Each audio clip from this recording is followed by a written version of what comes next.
On the morning of November 23, 2009, Jenalyn Mangudadatu, the wife of Esmael Mangudadatu, a local politician from Maguindanao in the Philippines, along with his sisters, lawyers, journalists, were on their way to file his registration papers for the May 2010 elections in the Philippines.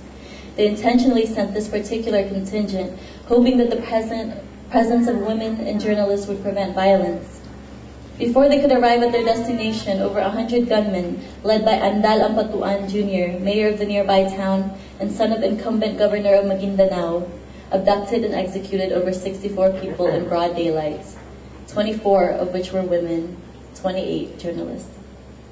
The ruling Ampatuan clan succeeded in this monstrous crime with the help of their own private army, in collaboration with units of the Philippine National Police and the Philippine Army. The private army consisted of armed units known as Civilian Armed Force Geographical Units and Civilian Volunteer Organization, both of which are subsidized through public funding. The violations against women were severe. There was evidence that the massacred women were also raped and tortured, including 2 who were pregnant.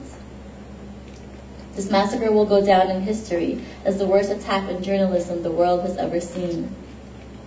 This incident cannot be separated from thousands of other human rights violations committed against Gloria Macapagal Arroyo regime, under the Gloria Macapagal Arroyo regime, where hundreds of women activists, leaders, and community members have been killed, abducted, tortured, and disappeared with impunity.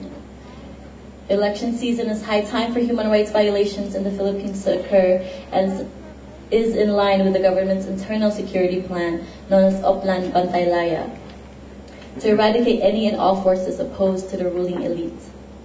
Pinay sa Seattle believes that the Bush-Obama support for President Arroyo has allowed the corrupt government to adopt and implement Oplan Bantaylaya to terrorize its civilians. Mindanao is considered the second front of the war on terror because of its alleged ties to Al-Qaeda network. The U.S. has not only provided consistent military aid, but also the doctrine of warfare against the people and supplied the military equipment and training to support Oplan Bantaylaya. It has embedded advisors, trainers, and operatives within the armed forces and has deployed its own units in Mindanao. The women of Pinay sa Seattle see the Ampatuan massacre as a foreshadow of escalation in human rights violations expected this Philippine election season. It is a reminder for all, including the international community, to participate in ensuring clean and honest elections. Makibaka! Wag na